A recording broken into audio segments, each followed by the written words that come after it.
Hello, and welcome to the South Coast Artists Index, where artists, performers, and writers, as well as curators, directors, and supporters, anyone with ties to the creative community, drops by to introduce themselves to you. We'll talk about their beginnings, their vision, their passion, and so much more. The South Coast Artist Index podcast is brought to you in part by Heavenly Spirits, who invites you to celebrate the art of life and creative communities everywhere. Learn more at heavenlyspirits.com. Welcome to the Artists Index. I'm your host, Scott Bishop. The conversation that follows represents a pair of firsts for the Artists Index. It's the first time we've recorded a conversation in someone's home, and I have to tell you, it was quite a welcoming home to be in. It's also the first time we're presenting a two-part podcast. We've had guests return for a second and even third follow-up conversation, but we've never had a conversation so expansive that we needed to break it out into 2 episodes.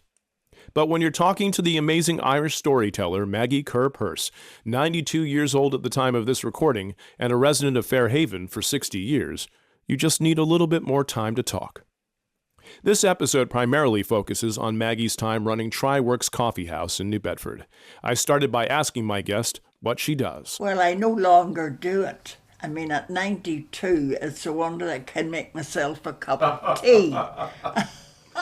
But what did you do in the past? In the past, I was director of Tryworks Coffeehouse for 20 years. It all started long before I even had heard of it, as a drop-in centre.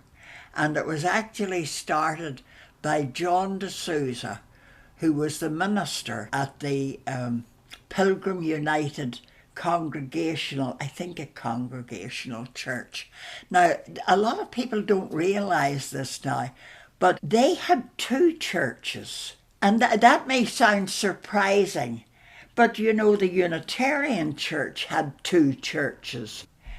They had a church for the working class, people in the mills, and then they had the swanky church. And that was the place where all the heads of the mills, or the head of the whaling companies, that there were many of in the 1800s. But when I came here, I remember being shown the First Pilgrim United Church, and they were having to move out of there for the simple reason that the church was beginning to subside. The main beam was giving great trouble and was sliding. So it was physically subsiding? Physically subsiding. And of course, a terrible accident could happen, like that bridge, you know. Exactly. Yeah. And so at any rate, I was shown that by the Reverend John D'Souza. I remember well.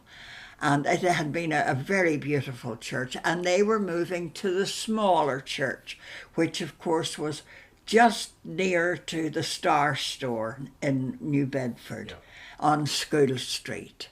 And it's a lovely church too, but that was where they were moving, and there was a building opposite. And John D'Souza had taken up being the minister there. I'm not too sure how long he was actually at Pilgrim United, but when I saw him, he had only been there a year or maybe 2 with his wife, and they came from, I think they had last been doing ministerial work in Hawaii, but because she had a grass skirt, I remember seeing that. And in other words, he was a very forceful man, a man small of stature, but very aware of the city of New Bedford, which was on a downswing at that time, because this was in the early 1960s. I arrived in this country in 1964, in July 1964, and of course I got to know John D'Souza because I heard that they had opened in the last 2 years a drop-in centre for the children of that area of School Street, but it wasn't working. It wasn't working at all. And I was called in as a representative of the Unitarian Church along with my minister. But the beginning director was my friend Barbara Carnes. And I didn't know anything about this. This was all before my time. And Barbara said to me, as my friend, she said, it's going to open on the 13th of May. And this was in 1967, if I remember rightly. And she said, would you come along and sing a few songs? Because being from Ireland, she took it for granted that I would know some songs. But she was particularly looking for naval songs, you know, the ho, ho, ho, and the sea and all of that sort of kind way. of sea shanty type things. Exactly, sea shanties. That was what she was looking like. And I said, well, I only know a few of those. I know mostly pastoral stuff. But I said, my friend Tom Randall is over here at the present moment and he's got his concertina with him. Do you want me to bring him? She said yes. So I arrived there on the first night of Tryworks. And there, I actually have a photograph somewhere of me singing on stage. And I think I sang, you know, the usual type of one, you know, about we're off to California in the morning or whatever ones I happen to know. And the reason that I knew as many as I did was that as a child in Belfast, I was brought up with the National Songbook that Cecil Sharp, a renowned collector of folk songs in the late 1800s. And he and his friend cycled out into the English countryside and collected. And this was particularly put into a book for school children of Great Britain. And that book we learned from. And when we were learning singing in the school, we never had a piano. We never had a piano. We never had any music whatsoever. We sang with a key being struck, the school teacher saying, now let's start off with, and she would give us the note and then we would start. So a key to actually get the key you're singing in. She got the key that she wanted us to sing in, but then she discovered that certain people in the class never needed that. We always knew what key to sing in, and I still have, up to this day, a very good ear. I have a very good ear. So people have asked me over here, how do you know to start up where you start in a song? And I say, I've always done so. Some people do. Some people, it's perfect pitch. Some people can just pick good up, pitch. that's a G. You know, that's an F. And exactly. But I wouldn't know that it was F or C or whatever. You know, I wouldn't know. I would just know that's the key that I always sing that in. So at any rate, that was one of the reasons that I even knew sea shanties and things like that. You know, like Bobby Shafto's gone to sea, silver buckles on his knee. He'll come back and marry me, jolly Bobby Shafto, you know, and stuff like that. Just a quick question. Are some of these in Keep the Kettle Boiling, your book that gathers up rhymes, or this is a totally separate thing? That was totally separate. Understood. The one that was in Keep the Kettle Boiling, those were all street and playground songs. So really just passed along from... Yeah, oh yes, and all through osmosis. I mean, how that actually happened was that my friend Howard Glasser, whom I had known from Scotland, because he came over to collect Scottish songs around about 59 or 60, somewhere around that in Edinburgh. He asked me when he was teaching calligraphy at URI, he asked me if I would come there and give a talk on a childhood in Northern Ireland. He said, a friend of mine is coming there from University of Penn. I'd never heard of this man. I had heard of nothing. I arrived here in 1964, not even knowing that there was a revival of folk music here. I just didn't know. So at any rate, I went and gave this talk and sang a few songs, you know, from my father, literally from Daddy. and the man in question, whom Howard had brought that night, was actually Dr. Kenny Goldstein of the University of Penn. And he actually headed the British Isles section and was interested in British Isles stuff. And at the end of my talk, Kenny, as I came to know him as, Kenny said to me, "You've got more there." And I said to him, oh no, I don't have any more, but you know, those were the ones that my father sang. And he said, "Oh no. I knew the way that you rhymed them out. There's more there. You've got to start thinking about what you've got." I laughed at him. I thought he was joking. But he got in touch with Howard and he said, "Tell that woman, Maggi Peirce, has she started yet? Because I have a feeling that she has a lot more and all she has to do is think." And for the next couple of years, that was exactly what I did. I had a typewriter here. I wish to God I had a typewriter still. I hate the computer. But I had the typewriter in the den.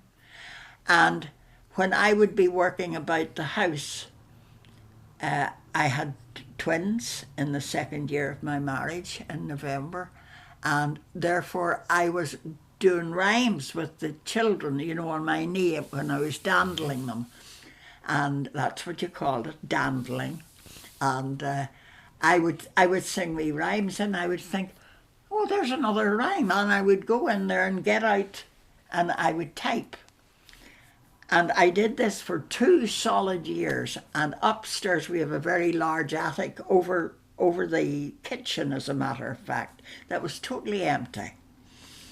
And what I did was that I would put my sheets on the floor of what I had collected on my typewriter, and I would cut them all out, and then I would have headings on the floor: walking songs, skipping songs, rhyming songs, and all of these I would put all over the attic floor, which in itself was fascinating for me, that I knew what to do without ever having done it before. Do you get what I mean? I do, Scott? because you're gathering all the stuff that you remember. Exactly. And you just instinctively know, I need to organize it or it's not going to make sense. It's not going to make sense. So what I did was that I started to collect, and Kenny was really pleased because then he suddenly realised I would say, "I've got 50. I've got 50, you know," and he would say, "Good, you know, keep at it." So that's exactly what I did. I continued doing that. I did it for 2 years, and finally, I sent the whole thing to him in about, I think it was maybe 80. I'd already sung for the Folkway Festival, you know, in front of the Lincoln Memorial. Yep. You know that one. Well, I'd already sung there in 75 and 76, and people had been interested, people whom I didn't know at that time. Do you get what I mean? Mm-hmm. And they would come over to me and they'd say, "I like that song. I like that recitation that you did." And mothers would come and say, "You shouldn't recite recitations like that. Those are really frightening for children." And I would say, "Nonsense. I learned it as a child. People said this as a child. Everybody knew it as a child. It was a party piece.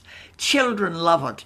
And they came at the end of their day at the Folkways Festival, and they would come to me and they'd say, "You were right. My kids said that the best part of the festival was that Irish woman with that horrifying recitation. Horrifying to the grown-ups, but not the kids. But not to the kids. Kids can. It's amazing that they just love it. Is there any blood, Auntie? I mean, Right. this is what kids are. I think back to when I was a kid, and you can think back to when you were a child. I mean, there'd be all kinds of things in songs that we heard or stories that we heard, and it's like, so you hear it, and as a kid, you don't grasp all the things that you would get as an adult. You see it as an adult. Like I think of there was one rhyme in "Keep the Kettle Boiling" where it's like mentioning, what was it? A lady put out drinking gin. No kid knows what gin is. Nobody. No one. And people will go, "Oh my God, alcohol!" It's like, kids don't know at that age. Don't know. It's just a sound. And That's what it's it a is. rhyme, you see. It rhymes. That was the main thing. And that was the main thing with games and everything like that you always had rhythm with it. And I started at 6 in collecting that. Sadie Shaw, she was doing 1 potato, 2 potato. You know how that rhyme here? And I said, oh, mine's rather rude. You see, and I gave her the Belfast version. What I'm also getting, though, is just talking about overall, you collecting all of these rhymes. Isn't it amazing how somebody can just say one thing and point you in a direction, and that's a direction you follow for a long time, and it opens up a lot of doors and opportunities. You think that I've finished doing that? Heavens no. That the book was published, and I thought of rhymes after the book was published, and that was all that. And as a matter of fact, this last year in 23, I have been collecting the silly wee songs that my father sang to me, not street songs, but from him personally. Part of the First World War song, about Charlie Chaplin and things like that. And I'm collecting them. I have a little book, and I will eventually send that to the Linen Hall Library in Belfast for the archives. But once you start, you can't really stop because things come back. And then, like you said, I mean, you move from those rhymes to the songs that your dad knew. Dad sang. And he sang. So at any rate, we met that night, and they handed out sheets to all the church. I mean, John de Souza had it all planned. He said that the drop-in centre had not worked. Kids were throwing things through the window one way and another, breaking windows, doing naughty things, and they were the younger group around that part of School Street. It wasn't working. And of course this worried the church and the people who were working at the drop-in centre, because, well, naturally you'd be frightened of that. But at that time in New Bedford, there was a movement. There was a movement afoot of unrest. And of course drugs had shown their heads, and that too was troublesome. And people weren't interested in the drop-in centre. And John de Souza had said to our minister, that Richard Kellaway at that time, what about trying a coffee house? And that's how the idea came. And of course there had been meetings before that. I was not called into any of those early meetings, but Barbara was, because Barbara was a known blues singer. And she knew about the interest shown in folk music from the 1950s, because she came at that time from Atlanta, though it was originally a New Bedford person.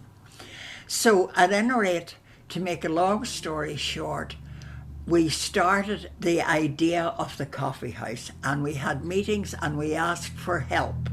And my friend Tom Randall over from England was a friend from Edinburgh.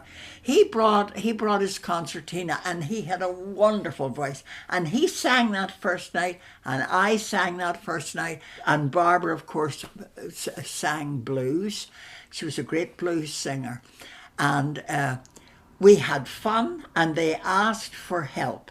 They needed help from the churches of the city, because the whole idea was give the young people somewhere interesting to go at a weekend. That was how it started. And it seems like maybe what didn't work about the drop-in center was, kids couldn't see it as a place they could go to that would give some value for them or give them a structure. And did the coffee house accomplish that? Oh, yes. Oh, yes, but they didn't know it. They simply didn't know it. And of course, the thing is that there were people to help from the Pilgrim United. There were 2 women who worked in the kitchen and supplied coffee. And there was Joe at the door. And there was a woman by the name of Hester Sears. And she decided that she was the treasurer, because there was no money to be collected. First of all, at the drop-in centre, no money was collected. And when I finally took it over, I said, if nothing is charged, nothing is thought of it. This is America. And I had already known about the almighty dollar within being here a year. So I knew that. So I pointed it in that direction. And it was a real trial period, And then there was one night that hardly anybody showed up. And Barbara wasn't there either, because she, of course, performed, you see. She performed places. I wasn't performing, but I was there looking after things. And Joe was at the door, and nobody else had shown up. Maybe one of the coffee women had, but nobody else except me. And when the kids said, this is typical, it started on the 13th of May, and in New Bedford, everything starts with a big bang, and everything's going to be wonderful, and within 6 weeks it's dead. And I looked at him and I said, it's not going to happen like that here. This is going to be a coffee house, and I will be here. And I said, if you stay here, I'll go home. And I came home and I got, you're going to laugh when you hear this, my wind-up gramophone. I mean, do you know even what that was like? I do. Do you remember that? Films I and brought TV. it all the way from Ireland, dear. Yeah. I bought it for shillings from one of the fellows in my office. Before I was leaving, I wanted a gramophone because I had a few records.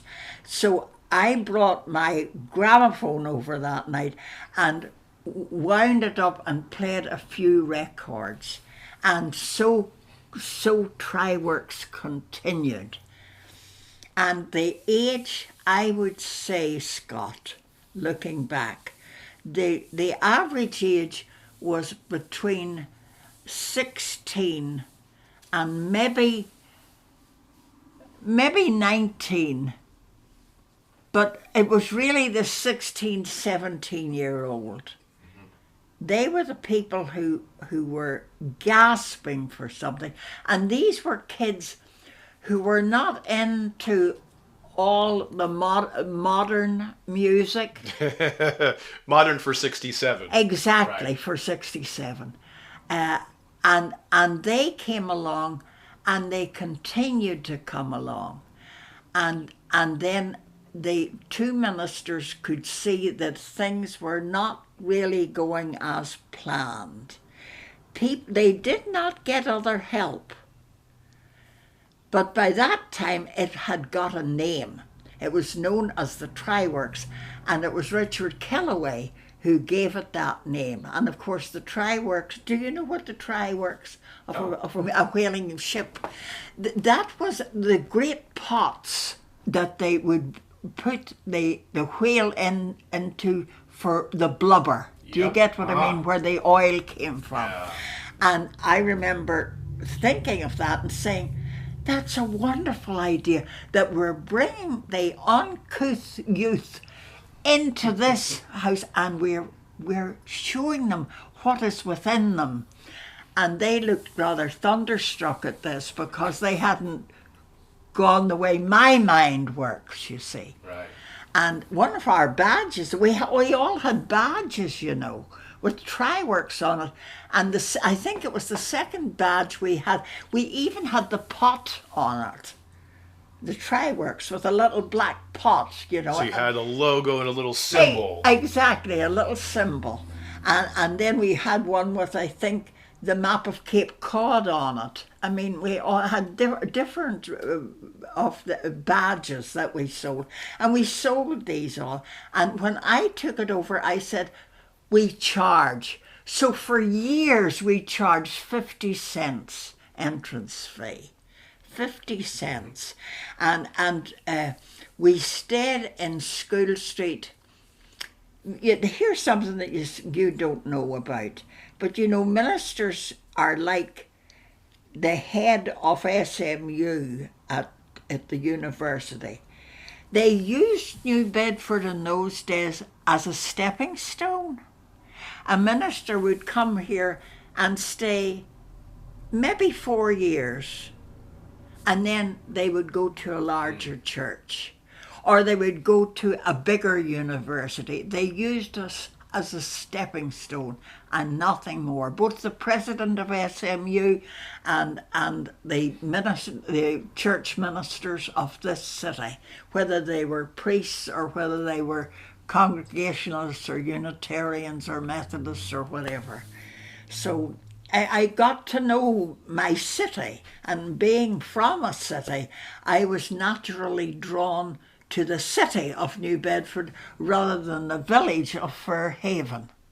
I was just naturally drawn. And Ken and I, we were both Unitarians, and he was a Unitarian of Fairhaven Church, and I was a Unitarian of a Belfast church, because there were a lot of Unitarians, and still are, in the north of Ireland. So at any rate, I eventually took it over. I think maybe within the first year, within the first few months, 6 months maybe. I can't quite remember. But there were other people, who came along, but they didn't quite want to take on the responsibility. Let's put it that way. You see, you needed to be there all the time. So my husband, Ken, took care of the kids for a Saturday night, even though we ran Tryworks Friday, Saturday at the beginning. But that was too heavy going, and we came to the conclusion that Saturday night was good enough. But that was after, I think, a couple of years. We tried it for the 2 nights, but really just running it the one night was better. It got kids used to the idea of having a place to go at the weekend. I mean, weekends, don't you remember when you were young? A weekend was a whoopee time for kids. They wanted to be away from school, away from college, wherever they were, and do something different. And Tryworks was it, and we had huge numbers. And you see, when it was on School Street, they did a wonderful job. They brought in fishing nets. They scooped it all over the ceiling, these fishing nets, and with the great glass balls, that come out of ships. Yep. And they would be hanging it was wonderful. Atmospherically, it was smashing. It really and truly was. And it was low ceilinged, and it was sort of grubby. Let's put it that way, And we had tablecloths, and we had little candles in the middle of them, etc. And I said that the kids could smoke. And a lot of the grown-ups were furious. They said that ministers came in and said to me, you shouldn't be teaching them this habit. And I said, let me run this place. Do you want me to run it? Let me run it. Because at this time I was 36, double the amount that the kids were. But I remembered what it was like when I was young. You had to do something sort of naughty. Do you get what I mean? Yeah. The boys, maybe when I was young, might drink beer. None of the women did. None of the kids when we were 18 or so. We wouldn't have even looked at a beer bottle, and that's the truth if you were a girl. But the boys maybe drank beer occasionally in our crowd, you know, but it wasn't a done thing. But you see, over here, they were already talking about no smoking, but I said, you've got to allow them to do one thing that their parents wouldn't like at all. I love the thinking. You have to do that, and that they feel sort of a bit wicked. But safe too. They felt safe being in that space, that they could do that. They could be a little naughty, because you also created a safe structure for them. Absolutely. Where they could enjoy art, music, culture, in a lot of cases express themselves. That's right. But you see, it wasn't drugs. Yeah. And I was very much against drugs. I still am. I must admit, I still am. And I would say to them, what is that in the middle of the table? Now, this was early on. Do you know what the kids used to do? They used to bring pills out of their mother's medicine. Mm-hmm. And they would have them, and this only happened once. And I took the bowl of pills up, and I said, this is called a fruit salad, I hear. You've got to think of not you, if you're going to be stupid and take the like of these. I said, you've got to think of the other people here who come here because it is a safe place, and their parents know that they come here and are allowed to come here. You are spoiling the fun of a Saturday night by being stupid. And I started to make these 16, 17-year-old people think of one another. Not me, not a church. You own Tryworks. And I kept saying this. It is your coffee house. I've got nothing to do with it. It's your coffee house. And what we will do is that we will have to think of other people. And the great saying in Tryworks was, silent for the singer, silence for the singer. Because I said, you're not a radio and you're not a TV that you can turn these people off. These are people who are kind enough to come to sing or tell us something here. So I had all kinds of people come and give talks. I had people come. I know you wouldn't know the name, but Peter Grinnell used to be one of the people. You know the Grinnell House? You've heard of the Grinnell House? I've heard of the Grinnell House, yes. Yeah, well, Peter Grinnell was literally of the Grinnell family.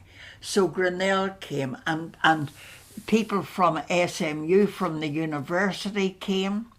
Angus Wilson was the head of the drama group, and he I remember had plays at Tryworks, such as Your Town, I think it was called. It's a well-known play.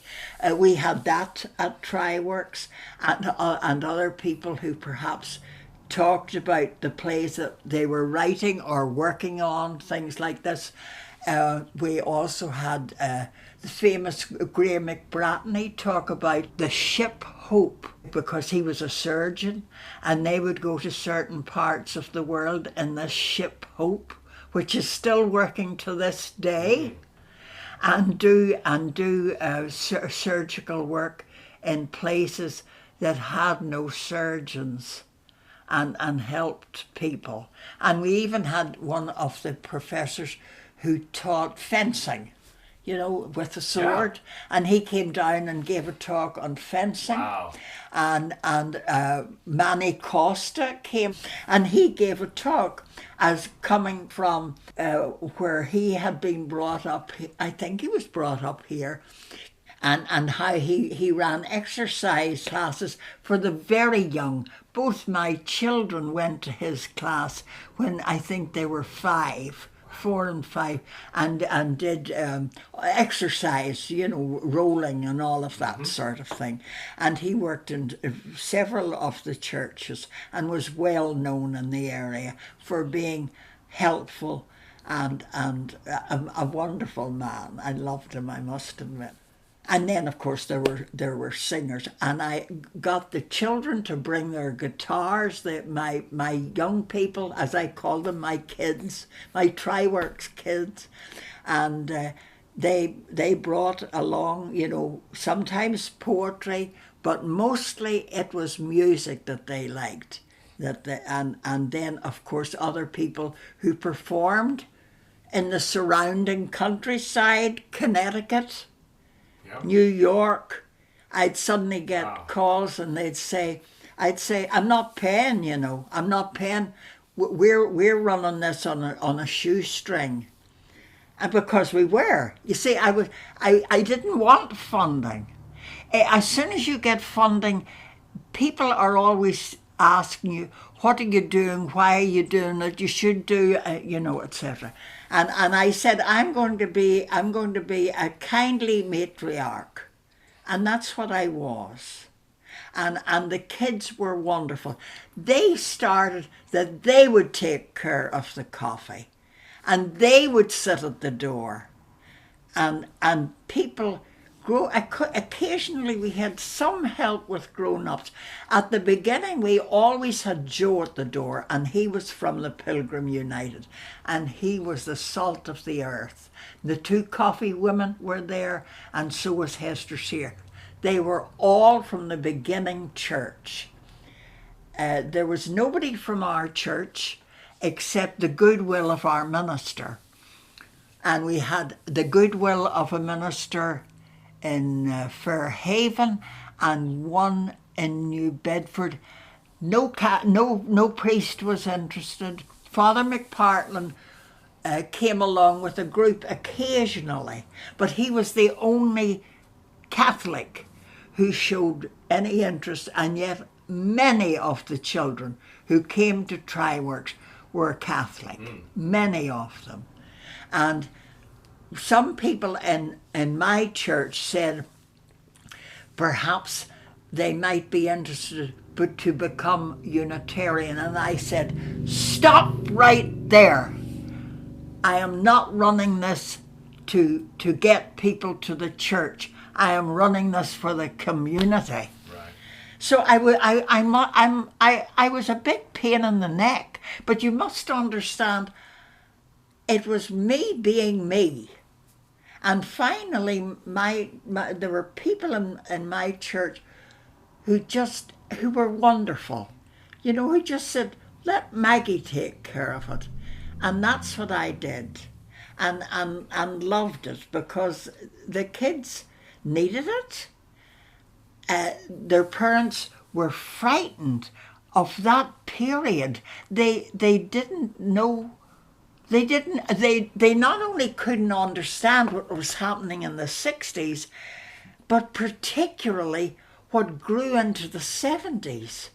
It was frightening. There was shooting in the streets of New Bedford. There were drugs on the streets of New Bedford. There were all sorts of things going on. And here was somebody who didn't even know America taking on the job, but I think that was why it was innocence. I mean, I came up to a man in the old Tryworks, the Scooter Street Tryworks, and said to him, I hear you're a drug pusher.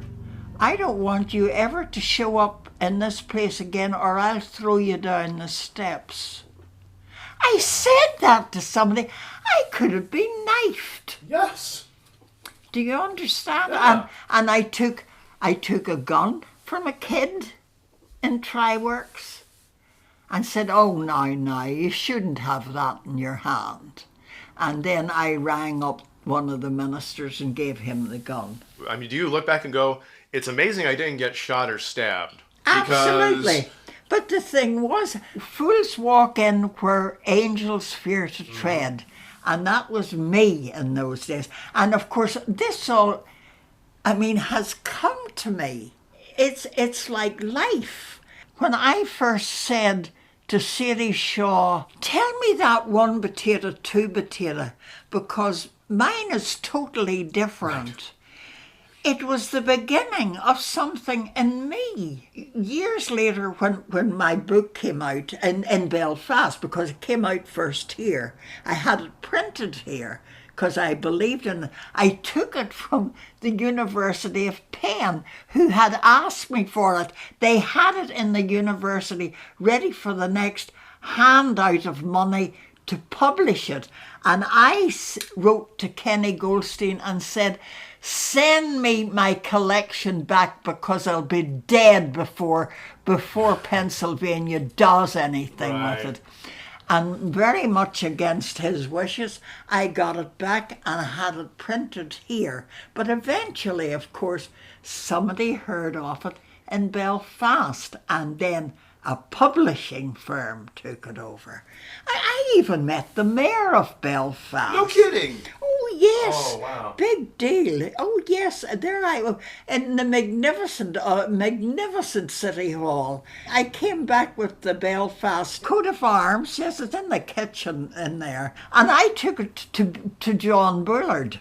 And John Bullard, whom I know personally because he went to our church, John Bullard said... The mayor at the time here. He was the mayor here. And I said, my mayor in Belfast sent you this in greetings. And he said, Maggie, you keep that because it would get lost in here. And I said, okay, I'll take it home. Then I was happy to do so. For a Belfast woman, it was an honour to meet the mayor, you know what I mean? But these were the sort of things that were happening. And it was in 86, I think, that Keep the Kettle Boiling came out in Belfast and sold very well. Indeed. And then, of course, I was, by that time, you see, people had also found that I was a folk singer, and that I was a folk singer that I had learned through osmosis. And my sister said to me, where did you learn all of these? She was 4.5 years older than me. And I used to say, you didn't have ears. Right, because she heard all the same things you did, but she didn't listen to them. She didn't listen to me. Why? Because she wasn't interested. She was going to be a writer. And the funny thing was, Dot never wrote. My sister never wrote. And yet she was the one who had ideas. I had no imagination, because I was interested in what was surrounding me. In the same way as when I came to New Bedford, I was interested in what was surrounding me. And I remember right at the very beginning, it was when I was pregnant, so it was in the second year of my marriage, and I took ill downtown and was terrified. What do you do when you suddenly feel ill in a place that you hardly know? And I was pregnant. Didn't show at that time, but pregnant. And I had to stop at the post office in New Bedford, and I was resting before I got into the car again, because I didn't learn to drive until I was 36. Wow. And I was sitting at the post office resting because I felt ill. And then I got over my sick period and came home, and the first thing I said to Ken was, I love that city of New Bedford. Because as I sat there, I heard 3 languages. I heard Norwegian and French, and I said, and then there was another language that I didn't know, but it was definitely a Romance language, and Ken laughed at me and said, oh, that's Portuguese. Exactly. You see what I mean? So that was me. I was interested here, and my sister was interested here. But I would say you did have imagination. It's just a different kind of imagination. It was a different kind. Because you could picture, for instance, what Tryworks could be. You know, I think of the fact, like, so many things you've said in the last hour or so, it's like, it's about your will and your ability to see what can be. So, like, taking Tryworks is a great example. You helped create community there. That's how people come to care about each other, when you're part of a community. But it required your imagination to figure out, how do we create community? How do we create something that these kids will actually value? And it sounds wild to say, but them paying was part of them valuing it. Absolutely. Because if it was free, they would not have valued it the same way. They wouldn't have valued it. And as well, another thing that I did, you see, when other people were trying to run it and asking people, you know, do you know anybody who plays? Do you know anybody who sings, etc.? They would say, oh yeah, yes, I'll come along on Saturday, but another party might show up somewhere and they wouldn't come, and yet they'd promised the person who was trying to that was no go. I said, we have to have a program, and I have to take on the job of ringing those people up and saying something nifty about them.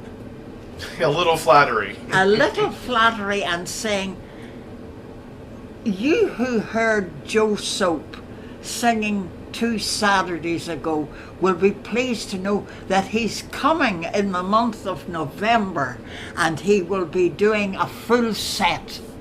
And you see, the kids loved being asked to do a full set. Oh, yes. You see, but how did I find them?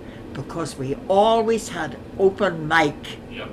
We always had an open mic when the 3 people who sang throughout the night, the sets, I would say we will be having an open mic by 10:30, and then people would get up and they would sing, or they would play, or they would do such and such, or maybe even get up and say, I'm having a really rotten time at home, or I'm having a bad time in school, and things like that.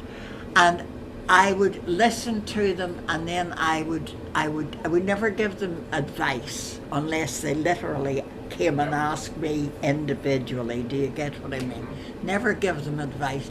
But with regard to the singing or the like, I would say, now remember, only 1 song at the open mic. But if I heard somebody singing well, or almost the guitar work was getting there, I would say to them, good job. Next time, bring you 2 new songs. Let's hear what you do. And sometimes they were songs that they'd heard from their father or their mother or their granny, or they were modern songs, and I never said, that is not a folk song. I let them sing whatever they wanted. I wanted them to get up on a stage and gain confidence. Yep. Because at 17, nobody has confidence. I mean, we were all blind, and one of the reasons that I took this on, and took it on so, I'm going to use the word religiously, but I really don't mean in a religious way. When I was young, at the age of 14, I started youth hosteling. They started it on the year of my birth, 1931, in the north of Ireland. And that was a place where you could go and stay overnight and see the countryside. Oh, wow. And we had wonderful youth hostels, some literally made by people, made by them. And boys and girls could go for the weekend, and they would have the house father and house mother come in, and they had to sign a book and all the rest of it, and pay a shilling for an overnight. And I learned how to go into the mountains and find my way with other people. And I remembered that they were all older than me, and they helped us who were 14, 15, 16. And I thought, I will do likewise with these young But doing it people. for kids being creative instead of going through the mountains. Exactly. And of course, in the youth hostel, we all sang. We all sang songs. So at any rate, we stayed the 4 years because that was exactly how long John de Souza stayed for. He only stayed for 4 years of Tryworks. Was that kind of stepping stone thing It you were was a talking about stepping earlier? stone thing, Yeah. and then he moved on to another church. Then they said that it was going to be a Sunday school, and would we please move out. Oh. As soon as John de Souza left, I didn't know what to do. It was going to be very difficult. And I started asking, and this was really difficult, trying to find a hall where young people could move to. And I asked all over the city because I wanted to keep it in New Bedford. It was a city coffee house. Right. I wanted it to stay there. And I didn't know what to do. And I went from here to there. I went, if I remember rightly, I went to every denomination looking at churches. And then I went to other denominations, other meeting places.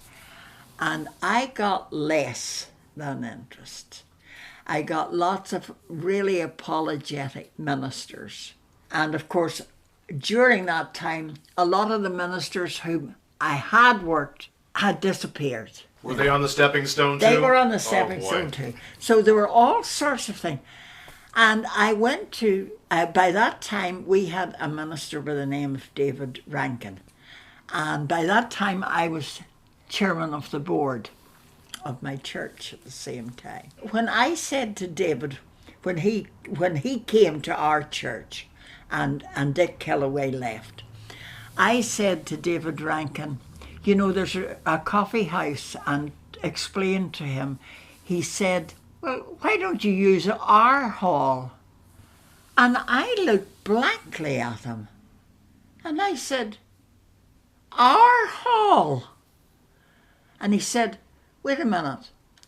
Before I show you something, Maggie, because he was as straight as I was, he said, I hate folk music. You don't expect me to go to it. I said, no, I swear to you, I will never ask you to Tryworks. If you hate folk music, I wouldn't drive you to it. And he laughed. He and I got along really well. I really admired him. And he said, we've got a hall. And I said, where? He said, in the parish house. And I looked at him and I said, is that where the steps lead up to? And he said, yes, didn't you know? I said, I thought it was just there was an historical room upstairs. Right. I didn't know that there was a hall. So then I went into the Women's Alliance that I was part of in the church. And I said, I hear that there's a hall. David Rankin took me up to look at it. I almost died. And one of the women in the Women's Alliance, a woman at that time, I presume was 65 if not over, said, we used to have great dances there. And I said, Why didn't somebody tell me? why didn't somebody tell me?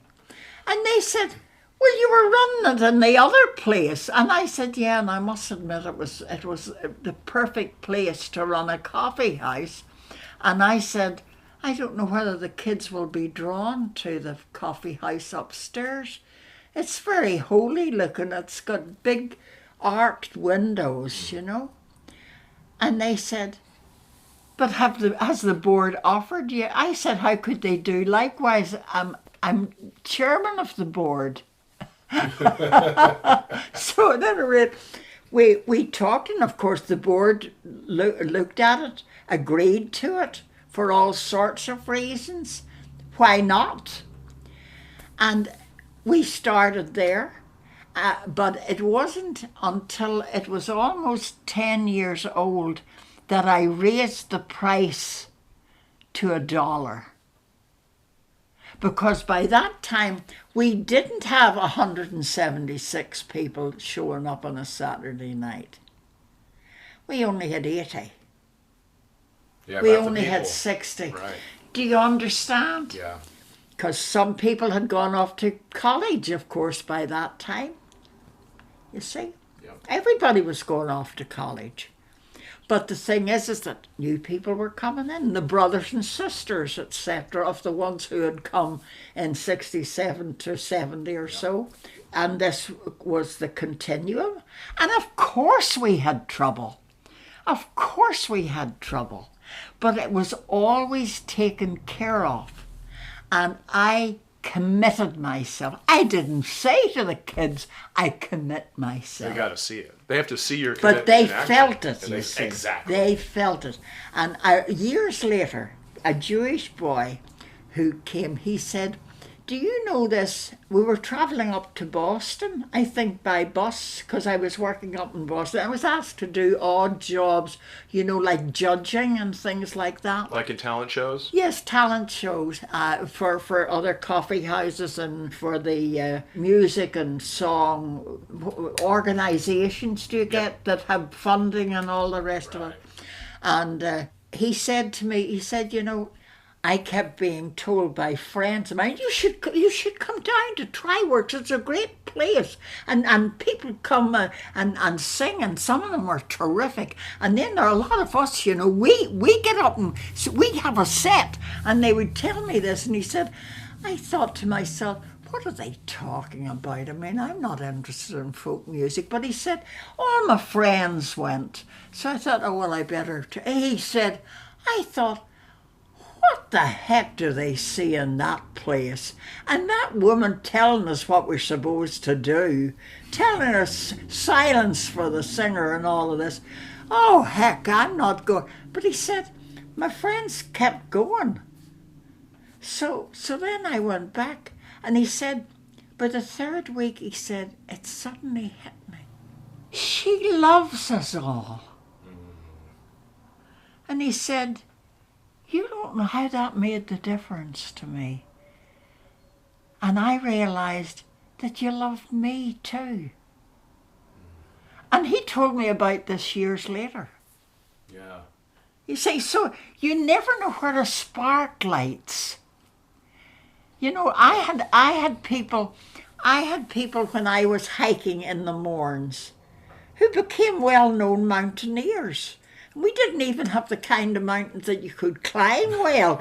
We had about one chimney, you know, Right. in the whole mountain range of the Mournes, because we have small mountains. 2,500 was the highest, Right. you know. But you see, you have to start somewhere.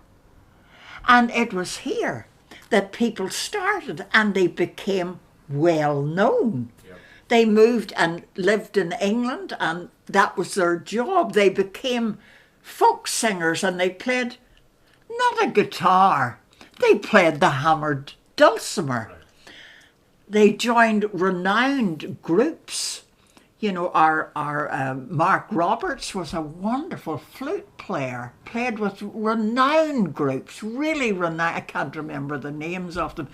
And one of the Grosswents is a wonderful, an excellent blues singer. You know, and so they went on. And you never knew where a spark was going to light.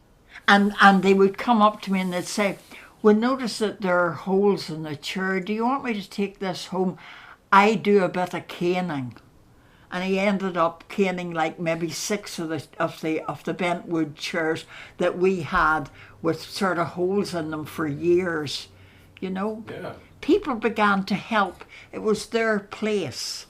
That's community in action too. That's People see a community. place to contribute and go, They I can help with contribute. this. That's And right. And that contribution is also that feeling of belonging. Yeah, absolutely. That you're valued. And Liz would come up to me, one of the coffee girls, or Gail, and they would say, some of the kids are beginning to bring muffins and things and cookies.